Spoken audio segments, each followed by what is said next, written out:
ओम अज्ञानतिमिरन्धस्य ज्ञानाञ्जनशलाकया चक्षुरुन्मिलितं येन तस्मै श्रीगुरुवे नमः।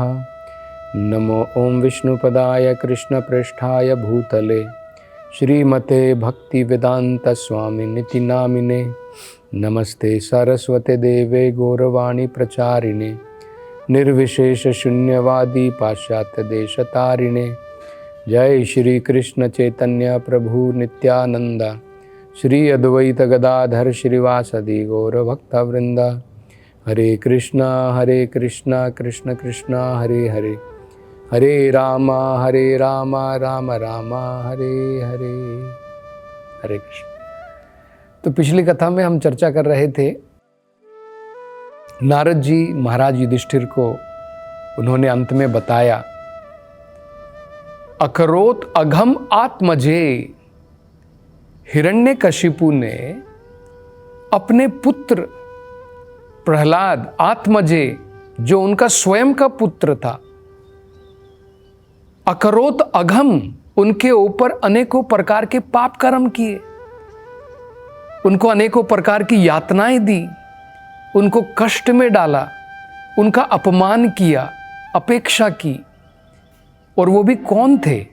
प्रहलाद महाराज कोई आम पुत्र नहीं थे। महात्मनि, वो महात्मा थे।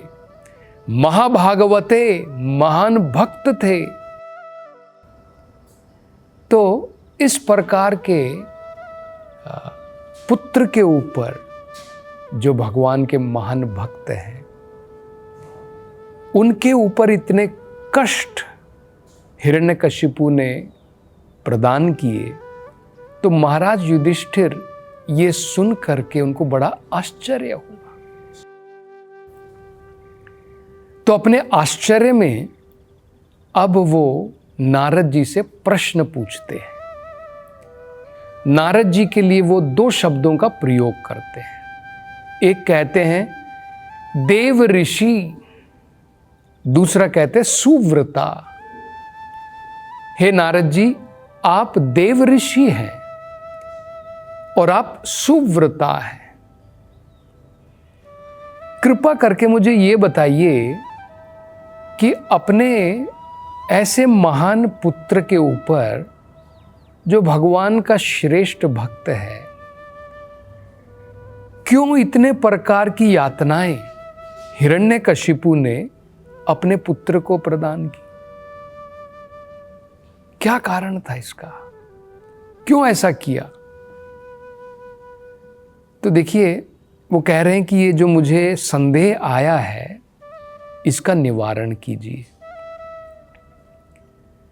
तो ये जो उन्होंने शब्दों का प्रयोग किया है, ये बड़े महत्वपूर्ण शब्द है, देव ऋषि और सुव्रता। उन्होंने अपने संदेह नारद जी से पूछे हैं और वो चाहते हैं कि नारद जी उनके इस संदेह को दूर करें, क्योंकि नारद जी कोई ऑर्डिनरी ऋषि नहीं है, देवताओं में भी वो ऋषि हैं। एक तो आम ऋषि होते हैं, लेकिन नारद जी जो हैं देवताओं में भी ऋषि हैं और सुव्रता है। सुव्रता का मतलब होता है जिन्होंने निश्चय कर लिया है कि मैं भगवान की भक्ति से बिल्कुल भी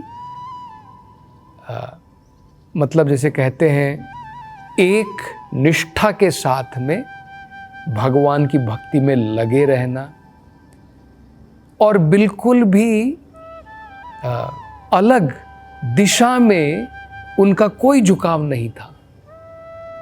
मतलब रास्ते से वो बिल्कुल नहीं भटके थे। हम लोग निश्चय जरूर करते हैं, लेकिन कुछ समय के बाद में हमारा मन कहीं भटक जाता है, इधर चला जाता है, उधर चला जाता है। जिस व्यक्ति ने ये निश्चय ले लिया है कि वो आध्यात्मिकता में प्रगति करेगा, उसे सुव्रता कहते हैं। व्रत करना होता है ना, व्रत लेना मतलब ये ठान लेना, ये निश्चय कर लेना कि मैं भगवान की भक्ति में आगे बढ़ूंगा, मैं भगवान की प्राप्ति करूंगा।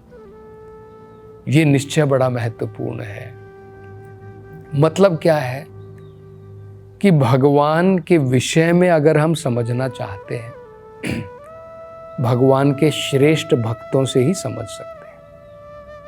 अगर हमें कुछ प्रश्न है, जैसे महाराज युधिष्ठिर को प्रश्न थे, कोई आम व्यक्ति इन प्रश्नों के उत्तर नहीं दे सकता है, कोई बड़ा स्कॉलर भी नहीं दे सकता है।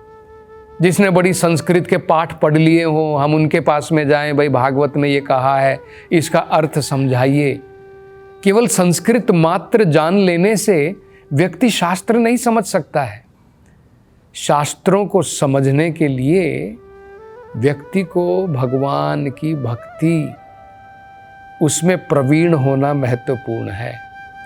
क्योंकि भगवान भगवद गीता में स्वयं कहते हैं, भक्त्या माम अभिजानाति, केवल भक्ति के द्वारा मुझे समझा जा सकता है।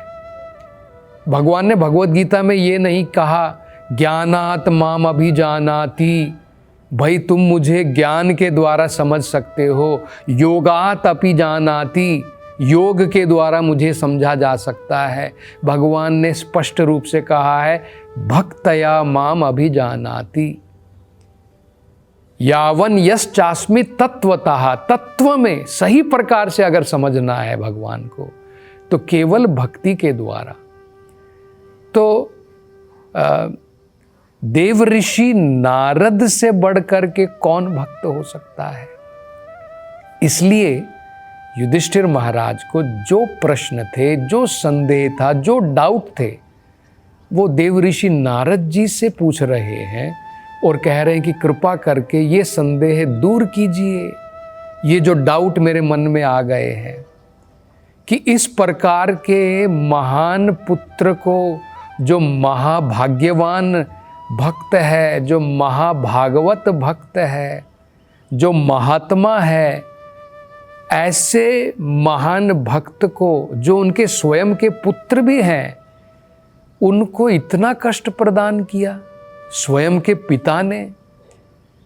तो कृपा करके मुझे बताइए, मुझे ये संदेह है कि ऐसा कैसे हुआ, ऐसा क्यों किया हिरण्यकशिपु ने। तो ये संदेह पूछ रहे हैं। भागवत में भी इस विषय में बताया है, सताम प्रसंगात मम वीर्य समविदो। भगवान कहते हैं कि मेरे बारे में अगर तुम्हें कथा सुननी है, मेरे बारे में अगर तुम्हें समझना है, तो भक्तों के संग में समझो। सताम प्रसंगा, सताम मतलब होता है सत, भक्तों को सत कहा जाता है, सत्संग कहते हैं। प्रसंगा मतलब संग, उनके प्रसंग में, उनके संग में। सताम प्रसंगात मम वीर्य समविदो, मेरी कथा, मेरी लीला, मम वीर्य, वीर्य मतलब होता है मेरी गाथाएं, भगवान की वीर गाथाएं, मम वीर्य समविदो, विदो मतलब समझना, तुम पूर्ण रूप से समझ पाओगे। कब समझेंगे? भक्तों के संग में। और क्या होता है? भवंती रसायना कथाहा, भक्तों के संग में सुनोगे तो कानों को भी बड़ी जो है आनंद की प्राप्ति होगी, हृदय को भी आनंद की प्राप्ति होगी। हृत, हृत मतलब होता है हृदय, कर्ण मतलब कान। तो ये हमें जो है भगवान के विषय में महान भक्तों से ही समझना चाहिए। इसलिए युधिष्ठिर महाराज स्वयं नारद जी से ये प्रश्न कर रहे हैं कि ऐसा क्यों हुआ। अब अगला प्रश्न वो कहते, देखिए वो कहते हैं कि हे नारद जी, आमतौर पर माता पिता अपनी संतान के प्रति बहुत आसक्त होते हैं। ये हम देख सकते हैं, आप किसी भी प्राणी को भी ले लीजिए। एक शेर है, एक शेर से बाकी जानवर घबराते हैं, लेकिन उसी शेर से उसके स्वयं के बच्चे नहीं घबराते हैं। और ना ही एक शेर अपने संतान को डराता है। तो ये तो स्वाभाविक है, नेचुरल है कि कोई भी माता पिता हो अपनी संतान की तरफ उनकी तो ममता होती है, उनका तो स्नेह होता है। फिर वो कह रहे हैं कि यहां पर ऐसा कैसे हुआ। वो कहते हैं यहां तक कि अगर बच्चा आज्ञाकारी भी ना हो, मान लो कोई बात नहीं मानता है माता पिता की, इस प्रकार का नालायक अगर संतान है जो माता पिता की एक बात भी नहीं मानता है, फिर भी माता पिता क्या करते हैं? माता पिता हो सकता है उसको कुछ सजा प्रदान करें, और वो भी किस लिए? उसको जो सजा प्रदान करते हैं माता पिता, वो भी ममता के कारण है कि मेरा पुत्र नालायक बन गया है, इसको सही रास्ते पर लाना है, उसकी भलाई के लिए हो सकता है थोड़ी कठोरता के साथ में उसके साथ व्यवहार करें, ये हो सकता है, लेकिन उसकी भलाई के लिए, उससे दुश्मनी के कारण नहीं। तो युधिष्ठिर महाराज पूछ रहे हैं कि भाई हिरण्यकशिपु ने ऐसे दुश्मनी के साथ में दुश्मन की तरफ व्यवहार किया अपने स्वयं के पुत्र के साथ में, ये तो बड़े आश्चर्य की बात है। क्योंकि वो तो पिता थे, उनके लिए प्रहलाद तो उनके पुत्र ही थे, तो वो ममता कहां चली गई, वो स्नेह कहां चला गया? तो मुझे ये डाउट है, मुझे ये संदेह है, करके कृपा करके ये संदेह मेरा दूर कीजिए। अगला वो और भी कहते, देखिए वो क्या कहते हैं। वो कहते हैं प्रहलाद के विषय में देखें तो बहुत आज्ञाकारी भी थे, अपने माता पिता की आज्ञा का पालन करना, आज्ञाकारी भी थे, और बहुत ही उनका जो चरित्र था, उनका जो व्यवहार था, बिल्कुल साधु जैसा व्यवहार था।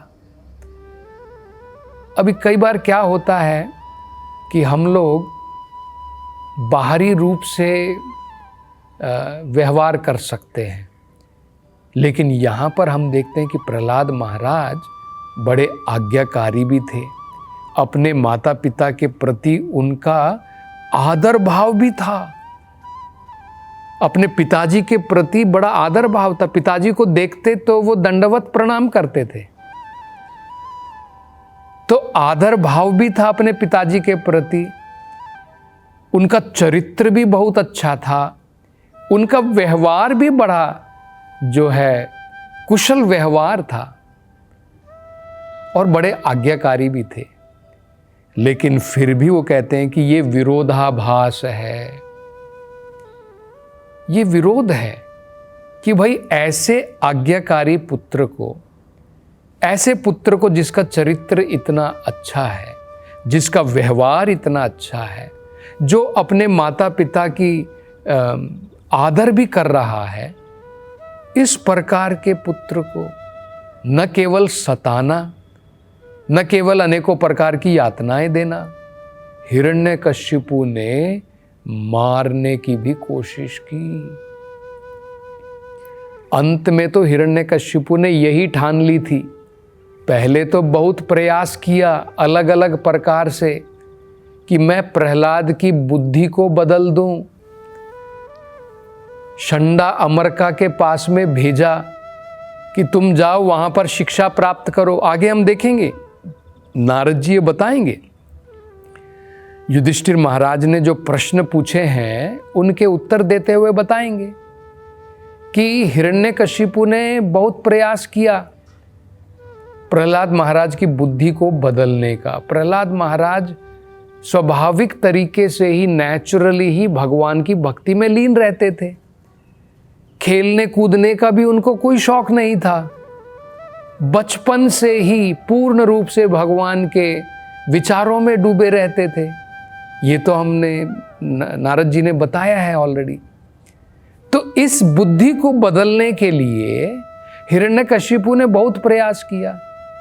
हिरण्यकशिपु ने शंडा अमरका के पास असुरों की शिक्षा प्राप्त करने के लिए भेजा कि भाई असुर के बीज इसके सर में जाएंगे तो ये सारी अच्छी बातें चली जाएंगी। लेकिन उल्टा प्रभाव पड़ा। प्रहलाद महाराज के संग के कारण जो उनके सहपाठीगण थे वो भी भगवान की, विष्णु की भक्ति में उनको भी जो है वो पाठ मिला। हम ये देखते हैं। तो हिरण्यकशिपु ने बहुत प्रयास किया और प्रयास जब उसके विफल हो गए तब उसने ये ठान ली कि ये मेरा दुश्मन है, ये मेरा पुत्र नहीं है, ये मेरा दुश्मन है। और दुश्मन का मतलब क्या है? दुश्मन को तो मारना ही बेहतर है। तो फिर उसको मारने के लिए अनेकों प्रकार के उपाय किए।